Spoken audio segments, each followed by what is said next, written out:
Okay, welcome to today's session on coping with the pain of uncertainty with what is happening, and particularly has been happening in the last few weeks. My name is Farah. I'm one of the therapists here at the LightHouse that specializes in working with grief and trauma. I also serve as the director of our trauma and crisis response services. And it's a really, I think, and I know, and I believe what is being experienced collectively right now is beyond words in many ways. What has been happening really beyond the last 2 weeks for an extended amount of time, but particularly the level and escalation to which things have been happening in the last, really this week, last week have been, and I don't like saying this word because it reminds me of COVID, but unprecedented. Um, and how it is actually impacting our mind, our body, our muscles, our relationship, our energy is something that most of us are struggling to actually verbalize. It can come as a wave of heaviness in your chest. It can be tearfulness. It can be a reverberation of dread in repeatedly checking the news and saying, "What's going to happen now? Should I stay? Should I go? Should I be doing something?" There can be moments of terror, dread, worrying about friends, family, country, travel, safety. And one of the things how we navigate the terrain of uncertainty is beginning to be able to name it, right? And that acknowledgement, when we can name what's actually here and all the different ways that it's showing up potentially in your thoughts, in your feelings, in your body, in your nervous system, with your work or with your child or with your spouse or when you're driving, that naming it will allow us to be able to navigate it in a way that is healthy.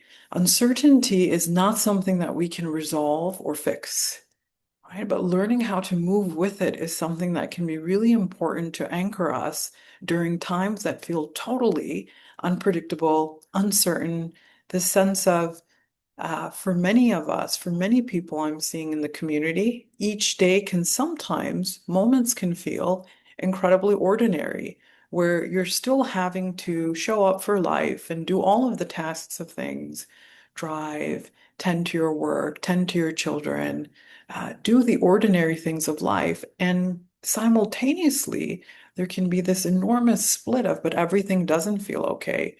What's happening? What's happening in the world, what's happening in my country, what's happening in the region. And there's this split reality and this tension of still having to tend to everything in your life, all the stressors, the worries that you've already had that you're navigating. And then on top of that, where we can say side by side now, is this current of uncertainty and what's happening. And you can imagine that can be quite taxing, and in my experience, it shows up in a very unexpected way, oftentimes in unexpected moments. So in today's session, we're going to do a bit of mapping where I will say these are all common ways that the uncertainty and the trauma of what's here may be showing up inside of you. So I want you to be thinking, is it that? Is it that? Am I noticing this? And making some of those connections because we want to be able to name it. That is one way we navigate uncertainty, is trying to find the language to say, actually, I have been feeling full of dread, or I have been feeling completely numb or empty or disengaged. And as I do that mapping, I need you to know there's absolutely no right or wrong way to feel. Whether you've felt scared or totally numb and detached, or you're saying, I have no idea. I'm actually curious about trying to see what's here. Am I reacting in a normal way or not? I need you to know there's no right or wrong way to feel at all. It's going to be a bit of this kind of up and down and here and there. And then I will give you lots of different strategies on how do I anchor myself when other things feel so uncertain in the wider world or your experience or travel or day to day or trying to imagine a safe future can feel like this. How do you anchor yourself in a way where you can still show up for yourself, for your life, for those around you, in a way where you feel also steadiness and certainty alongside the uncertainty. So we're going to do mapping and then coping strategies as well. And how do I do that? And then there will be a space for you to share with me if you'd like. What are you experiencing? What are you noticing? And how are you coping? So I'm going to share my screen with you. So just checking in, if you can see my first slide, raise your hand. Yeah, great. And can you see that I've now moved it to the right? Yeah, so it should say recognizing common reactions. Okay, because just in case I'll always tell you when I flip slides, just in case it freezes. So let's do some mapping on what you may be noticing in yourself. Okay, now I also, before I do some of this mapping, I also want you to know this is that, and this has felt so important for me kind of throughout the last 2 weeks. And anytime there is horrific trauma taking place, is I find that individuals who are, let's say you are Iranian or you are Palestinian or you are from the Ukraine, usually those individuals, they are it's more clear, like, okay, this trauma is here. You're from Qatar right now. It's like, okay. But we're saying that even if you are not directly connected to a specific country that is experiencing horrific trauma right now, you can be equally impacted. Okay. You don't need to be directly from that country to be seeing the news and wondering what's happening with airspace, to be deeply impacted by what's here as well. So no matter what your identity is or where you are from, I want you to know that you can be deeply impacted because I often find that other identities will dismiss and say, well, I shouldn't be so upset or I shouldn't be so distressed because whew, I'm feeling thankful that I'm not from that country or I'm not living there anymore. And just because you may not be living there does not mean that you're less impacted or potentially traumatized by what's happening. So what you're experiencing, it matters, is important. And when we think about coping as well, if we are repeatedly dismissing or denying what we're feeling, like, I shouldn't feel this way, I should be thankful for what I have, other people have it worse, that response, while we mean well, can actually be denying, repressing, or kind of constricting what's actually here. And that can actually make us sick, right? That can lead to things like an accumulation of depression or a complex trauma response or addiction or just feeling physically quite unwell. Okay, so one of those healthy coping mechanisms by acknowledging and saying, whatever I am feeling is valid and you have permission to feel it, no matter what your identity is or no matter how close or even physically close you may be to what's happening. So let's take a closer look at what may be happening. Now, as I'm mapping some of these things out, some of these things some of these reactions may resonate with you and others may not. There's no right or wrong. But just hold it in your mind. It could look like this. You may be thinking about yourself. You may also be thinking, I've noticed this in my husband, or I've noticed this in my sibling, that this is how they're responding.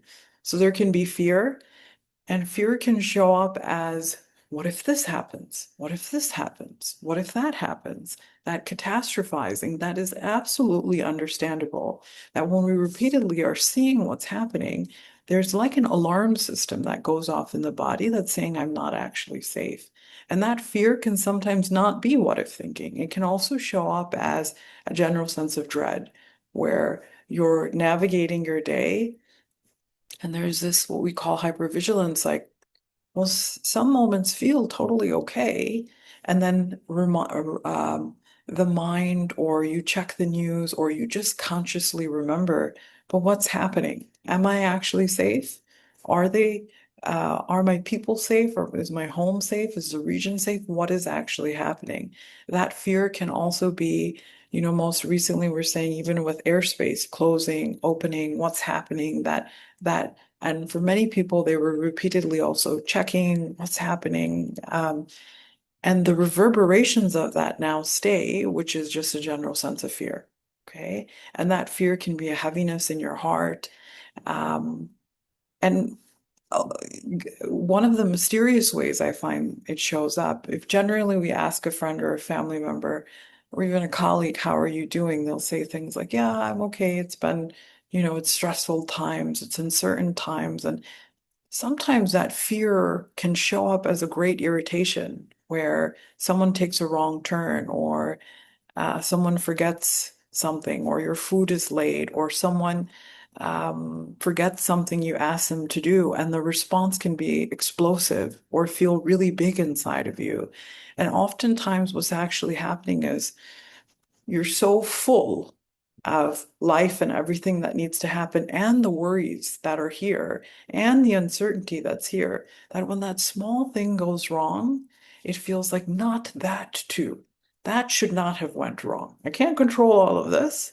And so that can show up as a moment of feeling incredibly tearful or feeling incredibly angry, like that should not have happened. So it's a bit of it can be a disproportionate response. And in those moments, I want you to know that is how the uncertainty and even potentially the trauma of what is here is actually kind of reverberating throughout your mind and your body. It doesn't mean you're crazy, right? But we want to keep an eye on that. And that's one coping strategy is, oh, that came out there, but it's because I'm holding actually so much.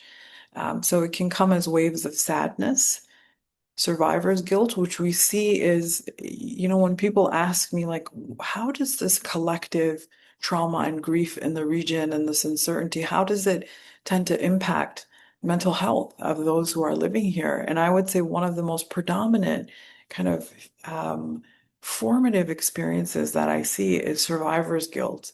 And it is particularly, I see this in the UAE and in the region, is where people will say, I feel so guilty that I am safe. I have a home. I have resources. I have a job. I have access to health. I can shower and eat and all the privileges that can come with life. And so what that can feel like is a sense of guilt. Why do I have and others don't? And even more specifically, how I see showing up in others in their mental health is they give themselves less permission to actually feel.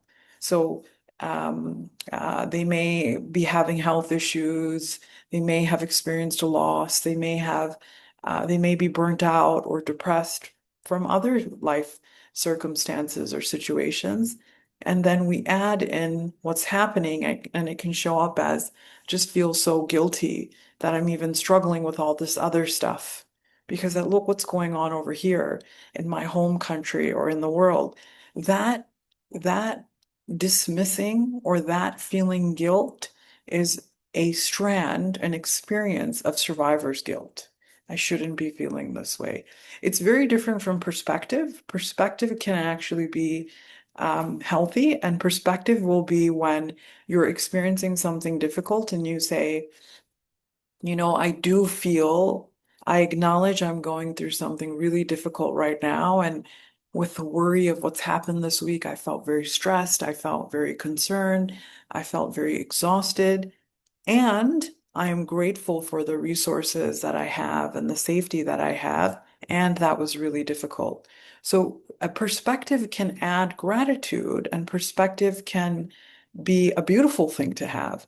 However, it should not mean that you deny or dismiss that what you've been experiencing has been difficult, painful, and taxing. So there's a difference there.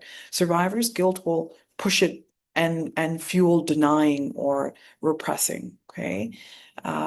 Feelings of shame.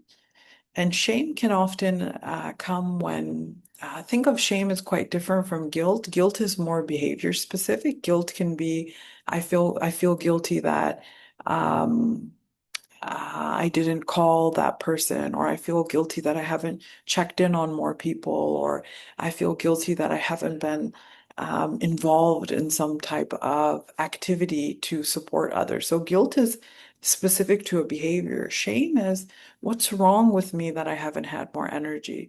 What's wrong with me that I'm feeling this way, even though I'm not living there? Okay, so shame is it lacks respect and it lacks compassion.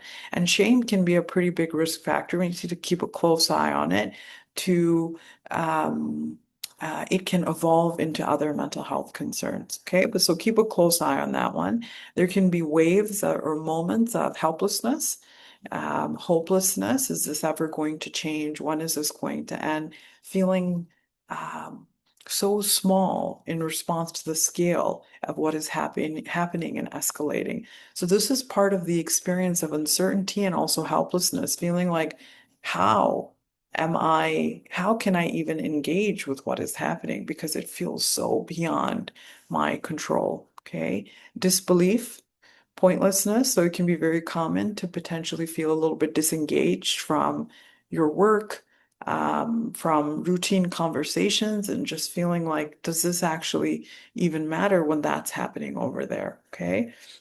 Now, again, no right or wrong. There may be many of us where you're like, I'm not thinking about it, it's too much. And distracting myself is helpful. There's no right or wrong. There can be an utter sense of disbelief, like, is this really happening? You may be walking around and people are talking about it, and you're like, is that serious? Like, what's going on? Again, that can be that disassociation or that numbness where there's a bit of a disconnect that you may be experiencing, which is also a protective response. Okay. Anger, rage, irritation at systems, at people, at minor things, at big things, at justice, at different news institutions or responses from different countries. There can be a sense of betrayal, feeling offended, feeling irritated. Now, it's kind of easier to detect when it's specific to what's happening. However, I want you to know that it can come out in really unexpected ways as well, right? It can be your partner does something and you're like, how could you have done that? How could you have forgotten? And it comes out in that way. Because think of what's happening in the nervous system right now is it's just it's on hyper alert. So even smaller things, just someone walking by the alarm system can make it set off and into a big reaction. And sometimes that big reaction can be irritation, but it can also be sadness and tearfulness, or it can be something happens and I totally disconnect. I feel numb, I feel empty, I feel like I'm not here, feeling overwhelmed. And it's very common that when traumatic situations and overwhelming or uncertain circumstances are here, it can remind us of other times. So you will have heard me say at the beginning, oh, COVID, it reminds me of COVID times, right? These are, and I've been hearing many people say this is particularly around, will I be able to travel? Will I not? What's happening?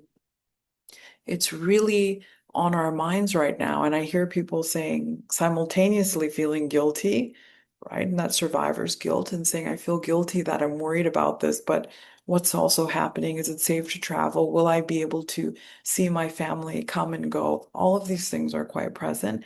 And thinking of past times that this has happened, whether it's a year ago, 2 years ago, remembering and recalling is part of what's here. And for many people, there can also be an intensity of gratitude in feeling incredibly present in your life and feeling really grateful for who you have and what you have as well can be present. We call this,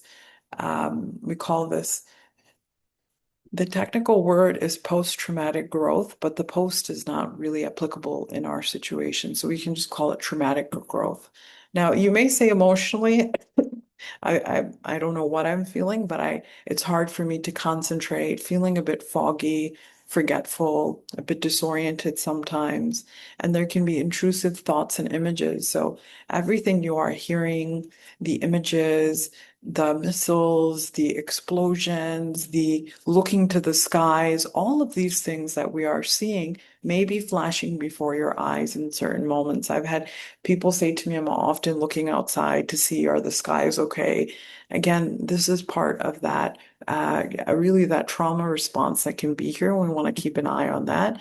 And there can be spiritual reflections. Why is this happening? What does this mean? Questioning your beliefs or finding great comfort in them. There's no right or wrong, but again, when we're saying, how do we navigate uncertainties? We must be able to name and notice what does it look like in me for now? And you may say, just physically, I feel exhausted. I feel fatigued. You may say, I'm noticing I'm feeling a heaviness in my heart, my chest. You may notice you're feeling maybe a bit quieter or maybe a bit more anxious and wanting to speak more. We can often see in younger individuals, but also in adults, you may feel a little bit more clingy, where you just want to be close to your loved ones. Or some of us may be more avoidant, like I don't want to see anyone, I don't want to be around anyone, and withdrawing may be part of your response. Upset stomach. You may see your neck, shoulders, back, hips, jaw, which is our threat response. Just without even noticing, you may be a lot more tight in your body, and it may be hard to sleep. And you can see this just moving through your day. You may find you're sighing a lot more. Okay, and sighing is actually our nervous system's way trying to regulate. But again, this is the subtler ways it can be showing up in your body. You may be numbing more. And so when we are experiencing the pain of uncertainty, we will search for ways to try and feel okay. So you may be smoking more or eating more or less, or just kind of numbing on social media. You may find yourself more sensitive to noise, light, overstimulating places. All of these things may be there. Okay. And here's another subtler way too. A friend may come, a colleague may come and say, they may just start talking about something they're going through, totally unrelated to the region. It may be an emotionally tolling conversation. You may feel more overwhelmed or flooded. Like, I just can't, right? And that's another indicator when we're holding so much, there's less space for others. With that can come shame or guilt, but we're saying that's okay. But we do want to notice there's less bandwidth, right? And then now we're going to move into, well, what are the things that I can actually do to cope that are going to be helpful? And I want you to think about, I want you to imagine when we're navigating uncertainty, imagine you're a pilot. And when the pilot is kind of waking up and getting ready for the day to take off, the first thing we want to do is assess the weather. This is the weather, right? Where one of the things that you must do, whether that's once a day or once a week, just what is my inner weather forecast? What's going on? And then we will move into one is you want to try to name it or have language for it. And if you struggle with language, you may even say, if my inner world were a weather forecast or a landscape today, what would it look like? Would it be stormy? Would it be an arid mountainous region? What would it look like? Maybe it's looking like a tranquil body of water. Okay, just try to name it, and then we will say, what can I actually do to cope? So I'll talk a little bit about this as well, but I don't want you to feel like you have to remember all of this. But we do notice certain clusters of responses in individuals during uncertain times or highly, highly stressful times, and yes, traumatic times as well. Is that um, there can be, think of this yellow response in the middle of when we have a great sense of activation. So you may have seen the news, heard what was happening, and there's a storm of energy. What do we do? Who do we call? Who do we check in on? Um, what do we need to do next? Do we stay? Do we do this? Do we do that? This is the hypervigilance response when there's threat. Okay. And this is going to be irritation, anger, trembling, shaking, a great speeding up in activity that's there. And so I want you to just notice as we're doing like the mapping of your weather forecast, am I there? Am I finding it hard to be present? Or am I in a what we call a dorsal vagal response, which is I feel totally numb, I feel empty.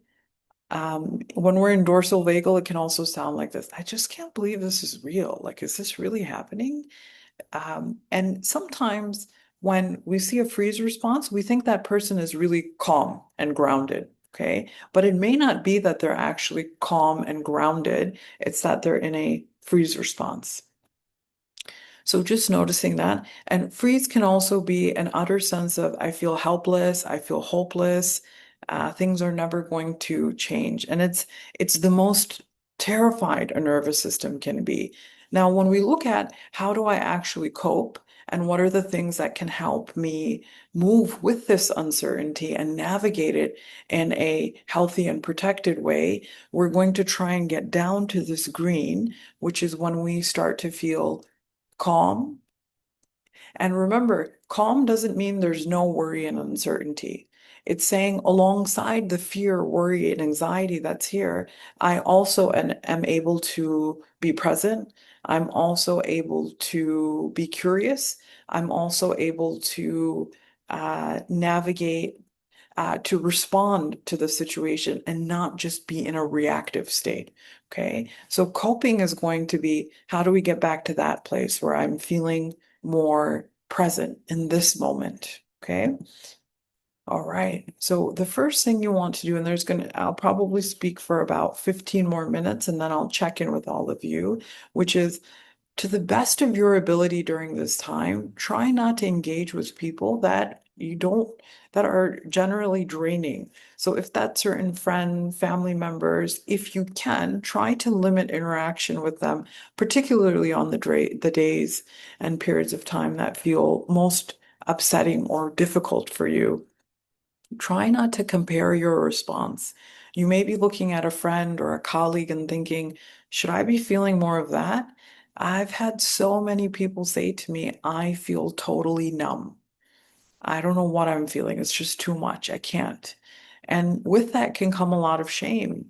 And we're saying it's not right or wrong, but it is important that you notice I'm feeling numb because numbness is also a pain response.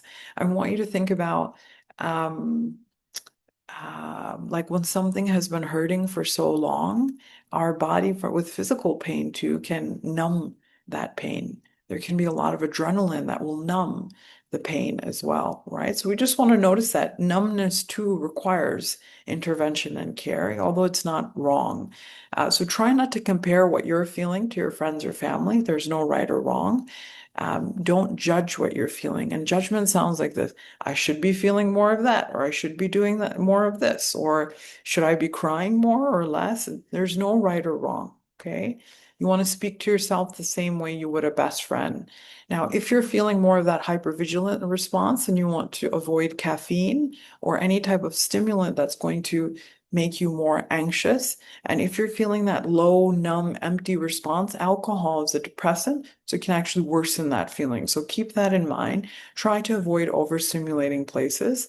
And also, um, don't multitask. Just do one thing at a time.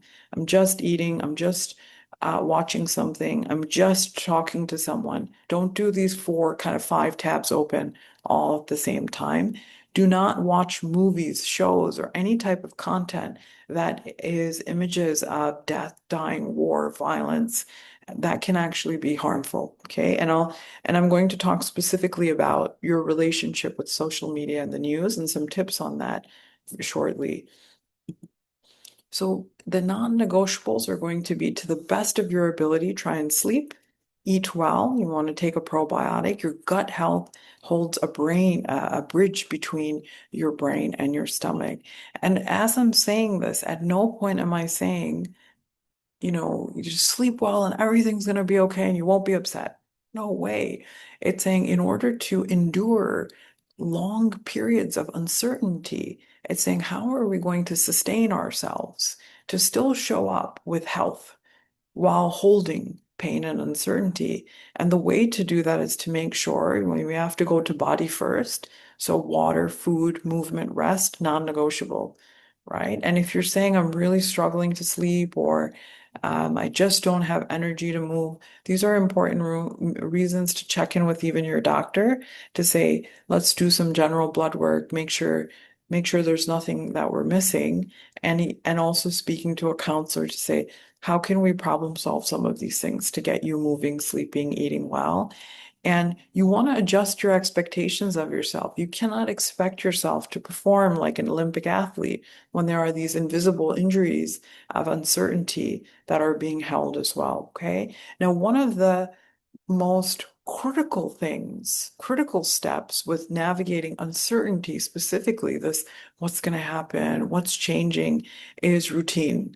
This is important for adults, and it's particularly important with young adults and with children too, is during times of great change and fear, it's saying, this is what time we'll wake up. This is what time we're going to eat. This is what time we're going to go to bed.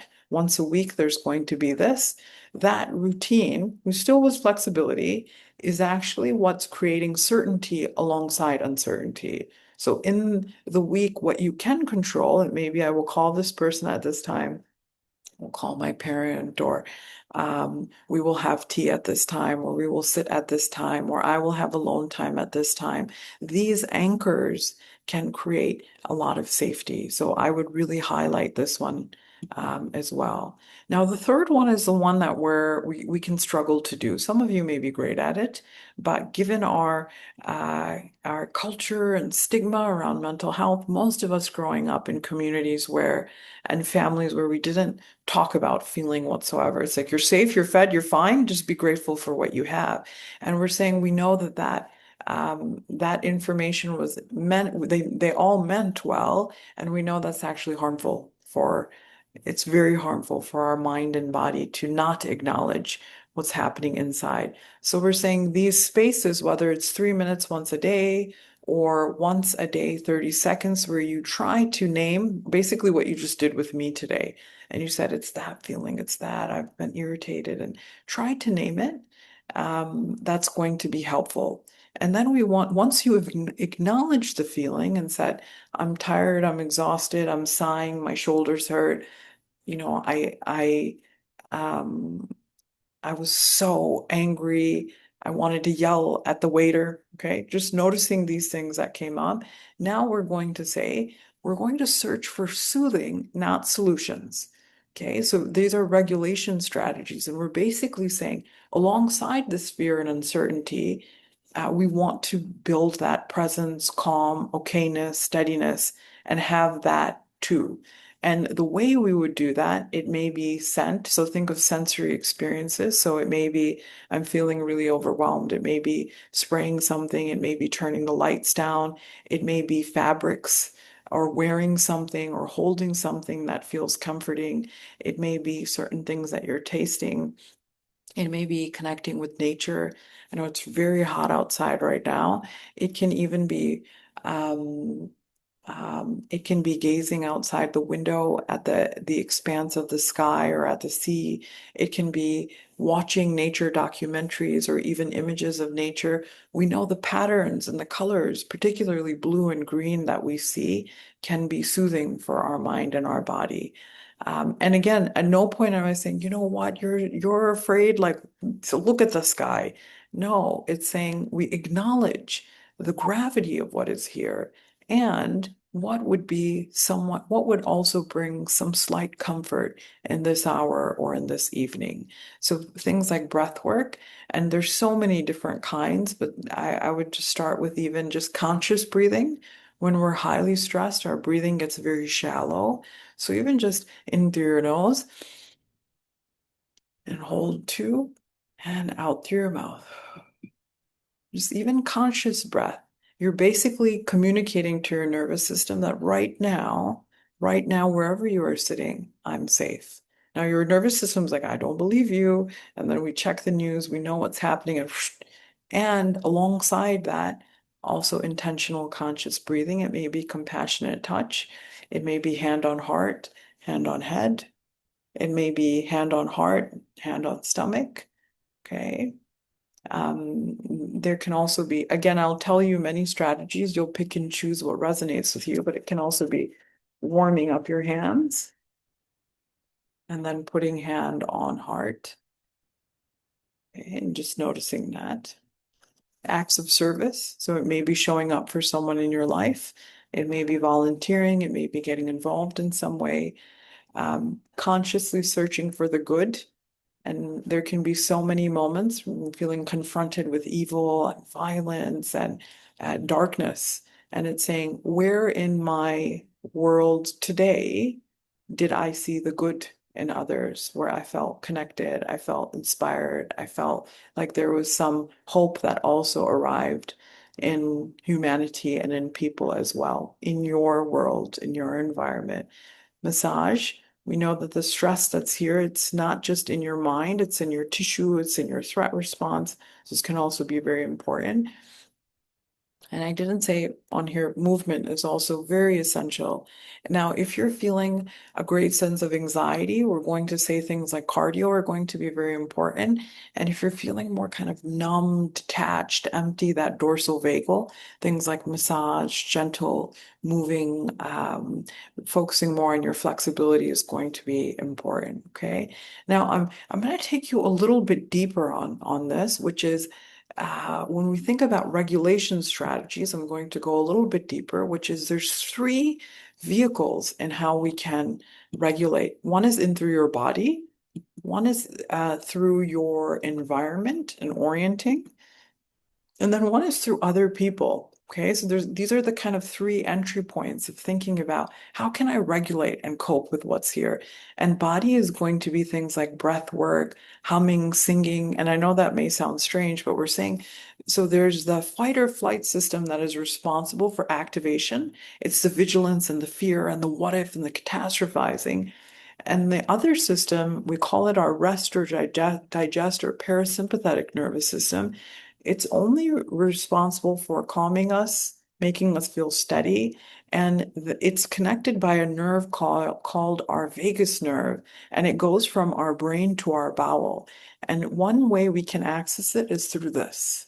So when we put something cold here, even a cold shower, humming, singing, it makes this muscle that's responsible for relax. It's not a muscle, it's a nerve.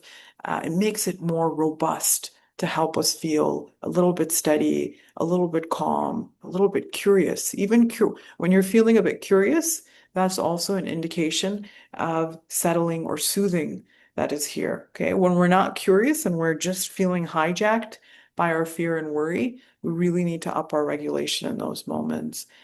So touch, movement, shaking, stretching, cold shower, ice baths, all of these types of things are you're trying to regulate through your body. And I do find we all have different styles or MOs. Some people will say I do it primarily through movement, exercise. That's how I take care of myself. And I need you to know that coping and caring for yourself during these high stress times, you cannot leave it up to chance. Your care needs to be intentional and deliberate. You know, that's going to be protective. Now, through around you, I usually find this is my go-to. And orienting or grounding can be when we're afraid, we get, excuse me, really laser focused. And it's saying, just take your eyes for a walk around your space. So there's a strategy I'll give you. We'll call it 3, 2, 1. Tell me three things that you're noticing in your environment. Like, what are you seeing? So, it may be texture, it may be lighting, it may be, um, yeah, what am I seeing? I see I put a lot of things that I really like in my office because that becomes a resource. Two things that you're um, feeling. So it can be where is the chair supporting your body right now? What are you feeling with the fabric against your skin? So three things you're seeing, two things that you're feeling, and one thing that you're hearing just in your environment. And what are we trying to do? We're saying trying to come to the present moment can be an anchor and grounding when larger things feel completely out of control and uncertain. So it's saying, how do I come back to this anchor of the present moment? And when you think of things like mindfulness meditation, it's some will find grounding by closing your eyes and going inward and deep breathing. And sometimes when you're too overwhelmed or terrified or worried, going in can actually make things worse, right? Where you're like, that made me feel more anxious. And it's saying if you don't want to go in, then go out and notice your environment and your orientation around you. And you may see nature, or you may watch something soothing. Then it's like the scent. And we're working on sensory experiences. So through the body, it may be orienting outward, grounding outward, what's around you, or it may be through other people. So it may be connecting with someone that you love Connecting, when you connect with someone who's regulated and calm, you may feel like, "Oh, I feel a little bit more regulated too. Like it was nice to just be with them, even if you weren't speaking." Um, Doing things together, so things like walking together, we know these rhythmic movements, when they're shared, are regulation strategies. If you walk together, you were in the gym doing something together, you were creating, so maybe you were cooking together, this type of shared experience where it doesn't have to be we're talking about what's happening. You don't have to talk about it. Absolutely not, but we may do something together, and that can be quite regulating as well. Okay. And before we share with our loved ones, you may actually ask them, do you have space to process this with me? I need to vent or talk about what's here. Okay. And this is my last slide, which is particularly on your relationship with the news and social media. You want to not doom scroll. And what is doom scrolling? It's a repeatedly incessant checking multiple sources, and all of those sources may not be trusted resources either. Now, I will not say to just don't check the news at all, and you shouldn't. It's actually not safe to do that. There is a degree of needing to know, is family okay? What's happening back home? What's going on? So we do need to check, but this incessant, repeatedly, without time limitations is not healthy. Do not assume all the information or posts that you are seeing are the whole truth or accurate. If it is safe for you, do not check first thing in the morning. Our cortisol levels are naturally quite high. We can throw ourselves into panic first thing in the morning. So try to wait at least 15, 30 minutes before you say, okay, I'm going in now. Do not check while you're driving. This can be quite dangerous. You could see something horrific or learn something and put yourself and others around you in jeopardy. If there's something really important where you're going into a meeting, or maybe you're really wanting to be present with a meal with your family, it's 45 minutes, don't unconsciously just check the news and then go in, because you can actually go in then feeling really traumatized, agitated, really triggered. And try not to check first thing, last thing before bed. And do not shame yourself if you haven't checked. I have many people say to me, I just haven't checked the news. It's too much. I just can't. And it's saying if you do need to take breaks, if it's safe for you to do that, so that's also okay. Right? Now you want to have more intentional time boundaries where it's like, okay, I'm going in for 15 minutes, I'm going in for 30 minutes, I'm going to go in for 5 minutes. And when you do go in to check, be intentional. Why am I checking right now? Am I checking about travel? Am I checking to keep updates on what's happening with family members? Like, why am I going right now? Okay. Be intentional about checking trusted resources and not going everywhere, because a lot of things are not completely accurate. And try to unfollow or block any accounts that may be spreading misinformation or be very triggering. Okay. So I'm going to stop there.